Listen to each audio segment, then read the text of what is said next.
Jembatan TV, Jembatan Hati.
Tama-tama Bupati Karimun dengan pengurus organisasi kekaryaan pemuda Kabupaten Karimun di kediaman Rumah Dinas Bupati Karimun, Kamis 8 Desember 2016 dimulai.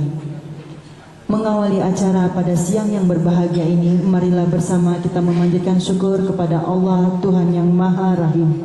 Untuk pembacaan doa akan dipandu oleh Bapak Sunardi SHI, disilahkan. Bismillahirrahmanirrahim. Assalamualaikum warahmatullahi wabarakatuh.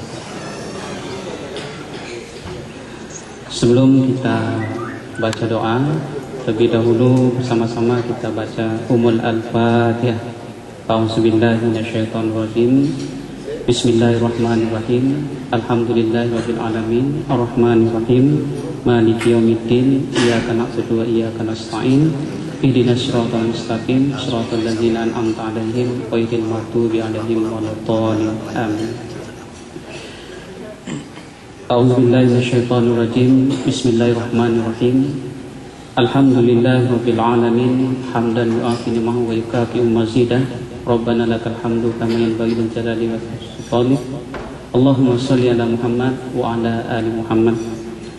Allahumma ighfir lana wa liwalidina warhamhuma kama rabbawna shighara. Rabbana zalamna anfusana wa illam taghfir lana wa tarhamna lanakunanna minal khasirin. Rabbana la tu'akhizna in nasina aw akhtana. Rabbana wa la tahmil 'alaina isran kama hamaltahu 'alal ladzina min qablina. Rabbana wa la tuhammilna ma la taqata lana bihi wa'fu 'anna waghfir lana warhamna anta maulana fansurna 'alal qaumil kafirin. Allahumma harinal haqqa haqqan warzuqna ittiba'ah wa arinal batila batila warzuqna ijtinabah. Allahumma inna nas'aluka ilman nafi'an wa 'amalan mutaqabbalan. Ya Allah, ya Tuhan kami, Tuhan segala puji dan Tuhan sekalian alam. Ya Allah, Tuhan yang Maha Pengasih dan Penyayang, Tuhan yang memiliki nama-nama yang sempurna. Ya Allah, ya Tuhan kami, pada pertemuan yang berbahagia ini, berikanlah rahmat dan keberkahan-Mu, berikanlah petunjuk-Mu dan bimbingan-Mu. Ya Allah, berilah kemudahan apa yang akan kami lakukan. Ya Allah, kabulkanlah permohonan kami. Rabbana atina fid dunya hasanah wa fil akhirati hasanah wa qina azabannar. Subhana rabbika rabbil izzati amma yasifun, wassalamu ala mursalin, walhamdulillahi rabbil alamin. Assalamualaikum warahmatullahi wabarakatuh. Pada yang terhormat Bapak Haji Aunur Rafiq, SOS MSI, disilahkan.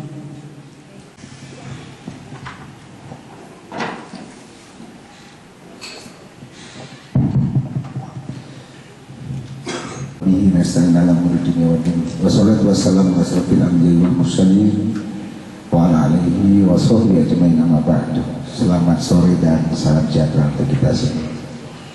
Yang kami hormati tentunya rekan-rekan Forum Koordinasi Pimpinan Daerah Kabupaten Karimun, Bapak Dalanang, Bapak Kapolres, atau wakil Bapak Ketua Pengadilan Negeri, Bapak Dandim atau yang mewakili. Yang kami hormati Kepala Badan Pemberdayaan Masyarakat dan pimpinan-pimpinan SKPD, yang dalam hal ini beberapa SKPD yang ikut diwakili ya, karena ada kegiatan hearing pembahasan anggaran di DPRD yang dimulai dari jam 10 tadi. Rekan para pemuda, saya nak manggil bapak-bapak ya, pemuda ya, karena jadi rekan-rekan para pemuda, mudi juga ada dari masing-masing organisasi. Sebenarnya kita kemarin berbincang-bincang dengan beberapa pengurus organisasi kepemudaan, kapan bila ada waktu kita nak duduk-duduk, nak bincang-bincang, nak berbual-bual ataupun duduk seperti ini. Kami sudah menjadwalkan beberapa waktu yang lalu, tetapi karena kesibukan akhirnya tertunda terus. Dan kemarin ada pilihan kita kalau dapat pagi, tapi di pagi juga kita lihat waktu yang ada. Memang dengan kesibukan akan lebih baik kalau kita lakukan pada sore hari. Maka dapatlah kemarin kita tentukan hari Kamis jam 1 ba'da sholat zuhur, dan kita makan siang bersama. Yang biasanya kalau makan siang seperti ini selalu tamu aja kan. Nah, kita sekali-sekali duduk macam ini kan, kadang-kadang lebih baiknya kita bersama-sama. Oleh karena itu yang pertama yang saya sampaikan kesempatan ini adalah mohon maaf keterlambatan saya. Harusnya jam 1 bersama-sama di sini tadi, yang kita makan siang bersama-sama, tetapi tadi jam 11 setelah rapat di kantor Bupati tadi, jam 11 saya menuju ke PT Sepem karena ada undangan dari PT Sepem untuk pemerintah daerah dalam rangka untuk menghadiri pemindahan FPU, yaitu apa yang selama dikerjakan oleh PT Sepem itu untuk pengelolaan gas di Teluk Bakau, Kalimantan. Itu yang sudah hampir selesai pekerjaannya dipindahkan ke kapal, ya, ke kapal. Dari pergeseran yang tadi itu yang dilakukan sudah beberapa hari, dan tadi ini sampai dengan sore nanti baru dapat naik keseluruhan yang dibuat. Namanya FPU itu saya pun nak jelaskan susah, saya bukan orang teknis, apalagi dengan bahasa Inggris ya, takut salah. Jadi itu yang digeser, dipindahkan, dan ini merupakan suatu kegiatan yang besar. Dan apa yang dipindahkan tadi itu bobotnya adalah 14.400 ton yang terberat di dunia ya. Dan PT Sepem itu memiliki spiat yang terbesar di dunia itu hanya ada di Karimun ya. Dan tadi dihadiri oleh Kepala SKK Migas Pak Amin Sunaryadi yang sudah beberapa kali di sini, dan memang tadi acara pun tidak protokoler dan memang FKPD tidak diundang semua. Saya hanya dengan juga oleh Dinas Tenaga Kerja, nanti dengan Kabak Humas protokol, dan juga tadi rekan-rekan wartawan juga ada beberapa yang hadir di sana, ditambah rombongan dari SKK Migas dan pihak ENI dan pihak Sepem sendiri. Dapat saya maklumkan karena berkaitan dengan tempat kita tadi bahwa kegiatan tersebut proyek yang akan nantinya setelah naik di kapal ini dikerjakan lagi penyambungan pengelasan, dengan kapal-kapal ini akan dibawa ke Kalimantan untuk pengeboran gas yang jarak dari Pulau Kalimantan itu di Teluk Bakau itu dikurang 7 kilo dan bisa menghasilkan 450 mmg gas itu per hari. Dan nilai proyek yang dikerjakan di Karimun yang dipindahkan tadi adalah 3 miliar dolar ya, sekalikan aja berapa duit kita. Saya tadi salah ngitung, saya pikir sekitar 4 miliar, kalau kali 13.000 rupanya 40 miliar, 40 triliun.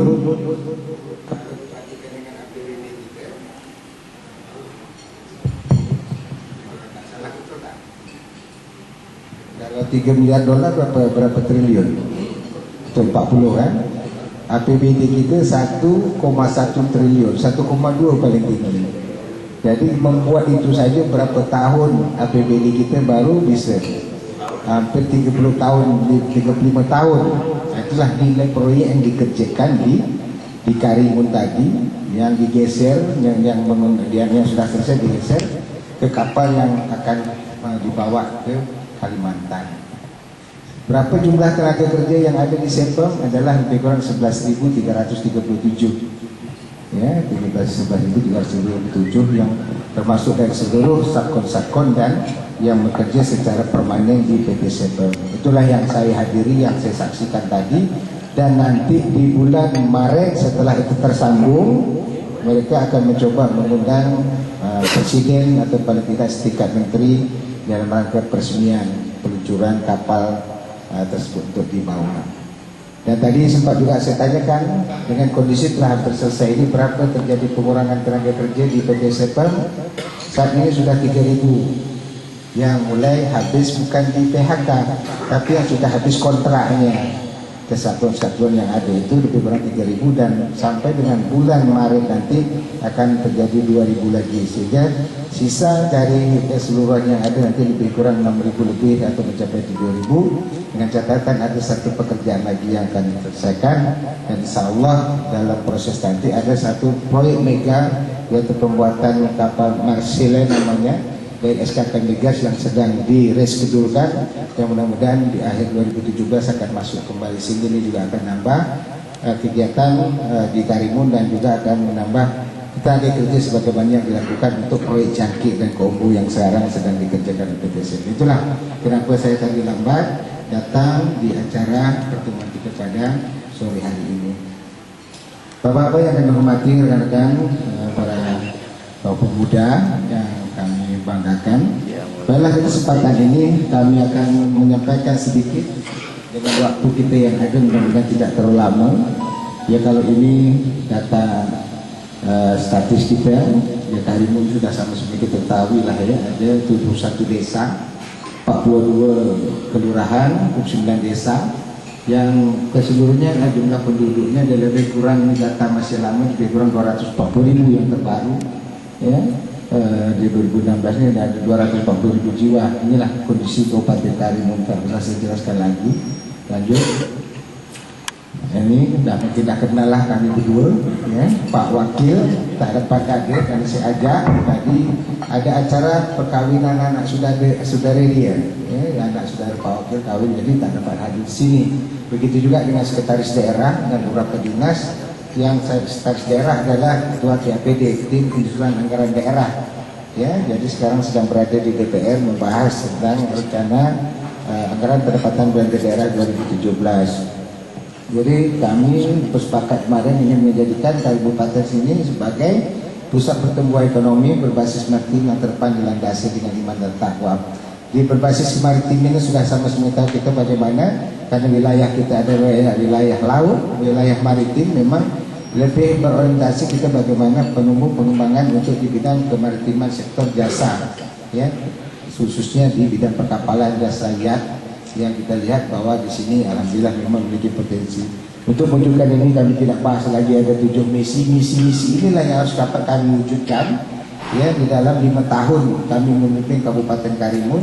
Kebijakan-kebijakan inilah yang tertuang di dalam RPJMD Kabupaten Karimun. RPJMD ini tertuang lagi di dalam Restra dan Renja yang akan disusun dalam anggaran dan pendapatan dan belanja daerah, yang lebih rinci lagi disusun dalam bentuk RKP, Rencana Kerja Pemerintah Daerah, RKPD, dan lebih rinci lagi di masing-masing SKPD itu ada Rencana Kerja Anggaran, RKA namanya. Jadi turunnya ada RKA, ada RKPD ada Renja, dari Renja itulah naik kepada RPJMD. RPJMD itu adalah dari jabaran dari misi itu adalah dari yang lahirnya dari visi kita. Jadi inilah rangkaian program-program yang harus kita lakukan dalam menunjukkan pembangunan 5 tahun ke depan kami berdua dengan Pak Wakil Bupati. Lanjut. Nah, kita melihat bahwa kita tidak pernah mencabut ini Pak Azam pembangunan Kabupaten Karimun sudah kita patenkan dengan perda kita bahwa segala proses pembangunan yang mewarnai daripada APBD kita meliputi 4 azam. Ya, azam peningkatan 5 tahun kita lanjut.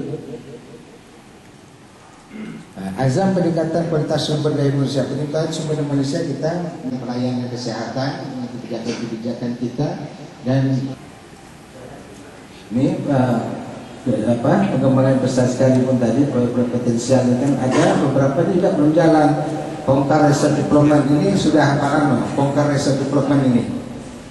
Yang kedua, Pahlawan Resort Development dan pembangunan resort Pantai Pelawan, Pantai Pongkar ini, Karimun Golf ini juga memang jaga tempatnya juga ada, lokasinya Sememar Industri, Pangke Industri, Paripurna Industri, Payalagu Industri, dan Teluk Musodo.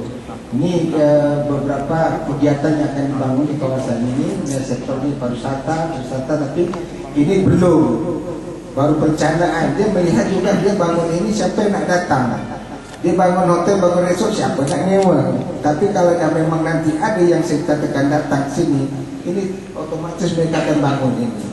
Ini tak tahu, kita nak berikan jaminan bahwa mereka bangun itu nanti ada yang datang. Kita juga tak berani seperti itu. Tapi kalau ini sama-sama lah. Kalau nanti dari Pinang dia itu bisa masuk ke sini, ini akan bisa berkembang. Ekonomi kreatif tidak berkembang sama sekali. Bagaimana kreativitas pemuda yang ada di Karimun ini sangat bagus, tapi kesempatan itu tidak ada, Pak. Regulasi tidak pernah diberikan. Jadi kita tidak pernah diberikan wahana, kita tidak pernah diberikan lapangan. Macam mana kita harus bermain di lapangan itu sendiri. Seperti itu, Pak. Kalau kita lihat seperti Jogja, Pak, ya kebetulan saya lama tinggal di Jogja.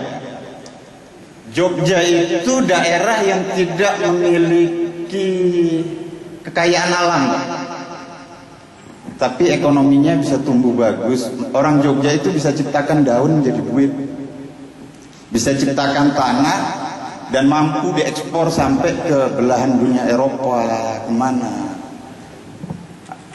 Hal-hal ini yang mungkin perlu kita gali bersama, mumpung di sini banyak para pemuda yang memiliki kreativitas yang tinggi.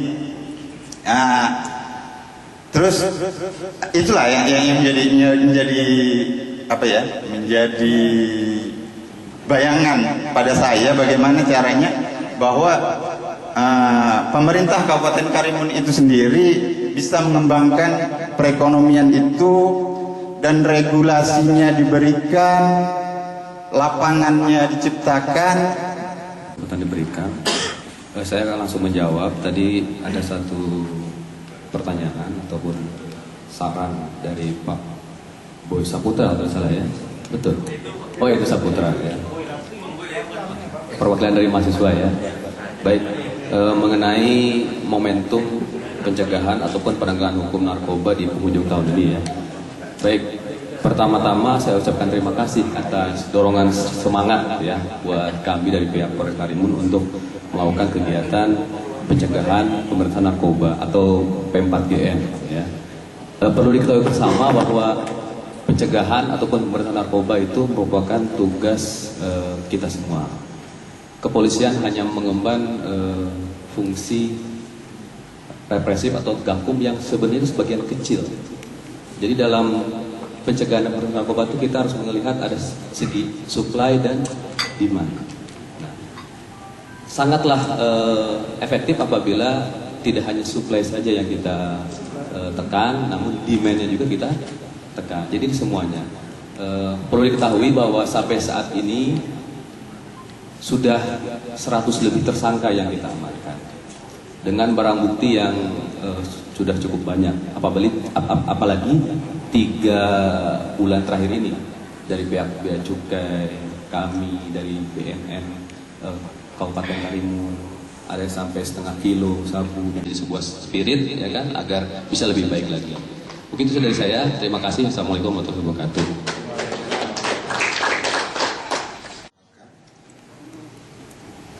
Bukan sapu-sapu lagi sekarang. itu lem dan di komik itu. Nah, ini sudah bisa digunakan dan dimanfaatkan. Bahkan kemarin salah satu LSM peduli Sado ya, itu sudah memberikan gambaran ada titik-titik tertentu itu bungkusan di komiknya itu sungguh luar biasa ya. Dan kami kemarin sudah sepakat bahwa wisma transit kita, jadi beliau dinas sosial itu menjadikan tempat untuk penampungan dan tempat untuk pembinaan, termasuk kantor dari SM itu kita berikan tempatnya di sana karena mereka juga dapat dana dari Kementerian Sosial untuk melakukan rehabilitasi kepada anak-anak ini. Ini yang mematikan kita sebenarnya, yang tanpa kita sadari. Dan kita sudah membuat langkah untuk penjualan sejenis ini, khususnya di gerobak-gerobak dorong itu, agar lebih diperketat. Di toko hanya bisa diberikan di toko-toko obat, dan kita harapkan ya ini kerjasama seluruh pihak masyarakat, tidak lagi memberikan menjual sembarangan. Tidak mungkin beli obat batuk di kombi yang bungkusan itu, yang setan itu terlalu banyak, pasti yang digunakan untuk ini. Tapi kalau namanya orang dagang itu makin orang beli ya semakin dia jual dan ini, tapi dia tidak menentukan apa yang akan digunakan ini kita khawatirkan sampai ke pulau-pulau ini. Nah, begitu juga masalah lem ini, anak-anak kita juga di sini sebenarnya mengatakan, jadi kemudian depan ini jadi catatan. Kalau narkoba sudah sama-sama kita bahwa di tempat kita adalah transitnya. Namun komitmen dari Bea Cukai, komitmen dari kepolisian, teman-teman kita yang lain ini sangat itu. Namun tindakan-tindakan itu sudah dilakukan, bahkan ya hampir 70% yang ada di rumah binaan itu adalah terhadap masalah narkotika ini. Dan 70% itu yang ada di sana. Kapasitas di sana ada 300 lebih. Ini bayangkan ya, memang sudah agak sedikit, dan kita memang jadi daerah transit dan memang kita sependapat. Dan saya sangat setuju mungkin dari kegiatan-kegiatan kepemudaan selalu memberikan kegiatan sosialisasi ya tentang masalah narkoba ini. Dan kita selalu apresiasi lah kepada pemuda yang ikut bersama-sama. Pak Adijal tentang masalah STS ini dulu memang dikelola oleh BUP, tapi dengan keluarnya peraturan baru dari Kementerian Perhubungan itu jadi menjadi wilayah domainnya KSOP. Tidak kita lagi, kita punya wilayah tetapi itu adalah izin mereka dan itu adalah pusat. Tinggal bagaimana kita ini kerjasama. Yang dulu sebenarnya sudah cukup baik yang ada di tempat kita ini, tetapi gunjang-ganjing dulunya akhirnya yang ada tempat kita lari ke Pulau Nipah. Nah, di sini untuk bangkit kembali kita harus memang duduk bersama-sama pemerintah daerah, KSOP kita dan juga beberapa vendor tentunya yang memiliki kepentingan ini untuk bersama-sama. Tapi dibilang BUP tidak bisa mengelola lagi karena itu adalah menjadi kewenangan dari KSOP. Nah, sehingga kita memang loss dari pendapatan ini yang dulunya bisa mencapai 8 miliar gitu dari laporan yang disampaikan oleh Direktur BUP yang nama. Sehingga kita betul-betul badan usaha kepelabuhanan ini hanya sektornya dari RUPS kita yang terakhir itu adalah dari sektor kepelabuhanan yang ada saat ini. Yang terbesar adalah dari sektor pas pelabuhan. Pas pelabuhan pun yang terbesarnya adalah dari internasional. Nah, yang kemarin kita sudah rapatkan, dan kemarin pembahasan kita di kantor bupati untuk menaikkan dari pas pelabuhan 2.500 ke 5.000 sudah kita sepakati dan berjalan. Pelayanan juga cukup baik di sana. Di situ Pak Jijal ya. BUP memang kita dorong. Nah, salah satu makanya saya katakan bagaimana pemindahan pelabuhan yang di depan ini. Sejak dari awal saya sempat juga Pak Santo sempat saya juga bilang kenapa agak terlambat. Sekarang ini sedang mempersiapkan untuk pemasangan resting dolphin itu, penahan yang ada di depan pelabuhan, yang prosesnya karena menggunakan dana internal BUP kalau 300 juta itu kan tidak bisa prosesnya begitu langsung, jadi ada proses yang harus dilalui dan sedang berproses. Saya mengharapkan harusnya kemarin sudah selesai ini saya sudah ke Kementerian Perhubungan 2 kali mengharapkan tim turun melihat kelayakan. Sebenarnya pelabuhan kita sudah layak 1000 GT atau 1000 ton yang ada di sana sudah bisa sandar. Yang dianggap kemarin adalah 600, sebenarnya 1000 sudah, 1000 lebih juga sudah masuk di sana. Sehingga kita harapkan pelabuhan yang di sini bisa bongkar muat di sana dan sini akan semakin cepat dan juga akan menimbulkan dampak ekonomi yang baik dan juga memberikan semua pendapatan kepada BUP kita. Di sektor BUP yang masuk ke kas daerah ini karena dulu tidak ada STS, saat ini itu berkisar lebih kurang 2 sampai 2,7 miliar karena di awal ini kita sedang sama-sama memperbaiki sebagian dana kita untuk perawatan. Pelabuhan kita itu pelabuhan BUP itu pada nampak. Kedua pelabuhan Tanjung Gelam yang atau pelabuhan KPK kita bilang sini Tanjung Gelam. 3 adalah di Selat Biak, 4 adalah di Kundur Utara, yang 5 adalah di Moro. Itu adalah pelabuhan yang dikelola oleh BUP yang sebagian besar perlu perawatan. Ditambah lagi saat ini untuk pelabuhan Roro itu sudah diserahkan oleh Kementerian Perhubungan kepada pemerintah daerah. Jadi untuk pemeliharaan perawatan sudah menjadi kita, kecuali kapalnya masih ASDP ya mengelola. Oleh karena itu pemerintah daerah mungkin akan menyerahkan ini kembali kepada BUP, tapi BUP sendiri akan mengkaji dulu mampu tidak dia mengelola ini. Oleh karena itu memang Badan Usaha Pelabuhan ini akan kita dorong terus, salah satu bisa menjadi BUMD kita yang menghasilkan untuk membantu PAD kita dengan baik. Yang kedua mengenai masa KCC. KCC ini adalah saya tidak setback ke belakang bahwa ini kenapa begini yang ada yang sekarang yang ditanya kenapa tak selesai.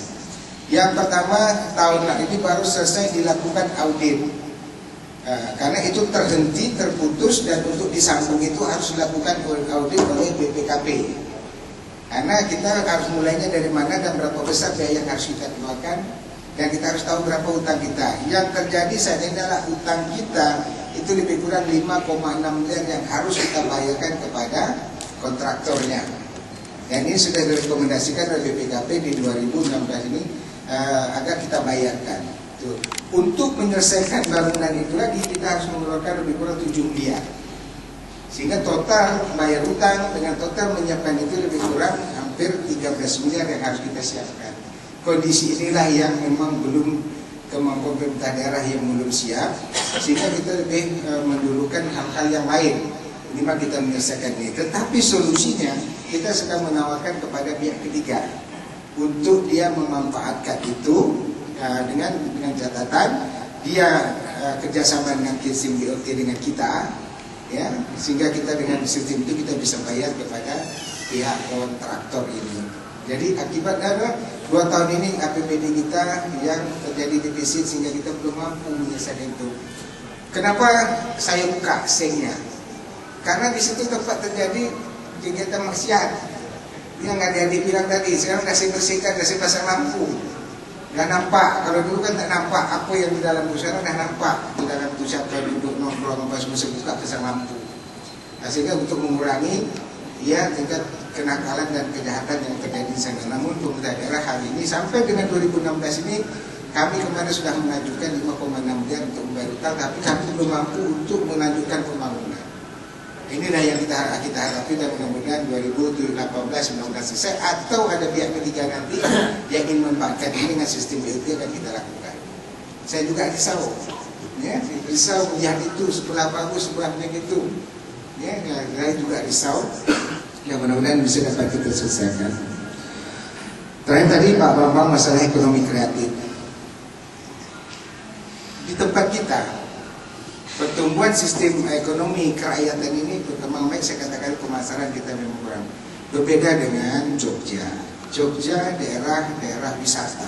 Memang bukan sebagai daerah industri, bukan sebagai daerah pertambangan, tetapi mereka adalah daerah wisata yang memang karena destinasi wisatanya sangat baik, yang berkelas dunia, kunjungan wisatawan ke sana setelah Bali termasuk Jogja adalah yang terbesar nomor 3 sesudah juga Jakarta.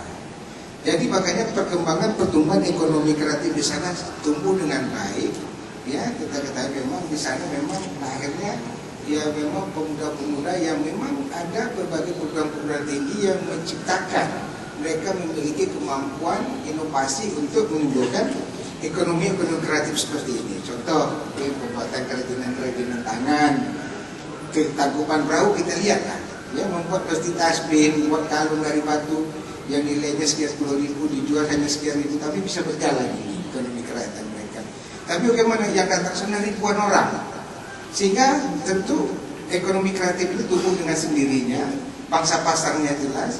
Dan kalau kita di Karimun itu yang saya katakan, kalau memang tadi wisata 1 bulan bisa sampai 6.000 datang di sini, saya yakin dan percaya akan lahir pemuda-pemuda kreatif untuk memanfaatkan peluang yang ada ini. Sekarang kita akan dorong mengambil besar, kemana akan kita jual, kemana akan kita lemparkan.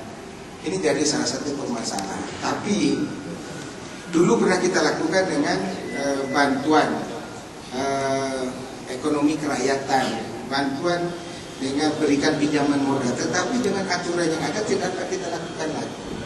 Pemerintah sudah menyiapkan, salah satu adalah kredit usaha rakyat kur. Nah, itu yang ada di bank-bank tertentu ini sedang sebenarnya duitnya banyak, tapi kita tak tahu bagaimana nak masuk ke dalam itu. Nah ini, maka saya bilangkan kemarin kepada Bank BNI, tolong disosialisasikan dengan baik tentang masalah kur ini, karena ini adalah memang bisa diberikan kepada masyarakat kita, tetapi bukan tanpa alasan. Tentu yang sudah punya usaha, punya tempat usaha, ada usahanya, tapi memang kurang modal, itu yang diberikan, bukan yang memang masih nol.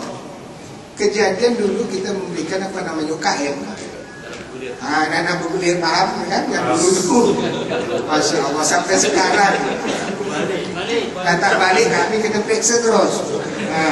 Panggil 19 miliar Pak, terjadi tunggakan baik yang perorangan, kelompok, koperasi.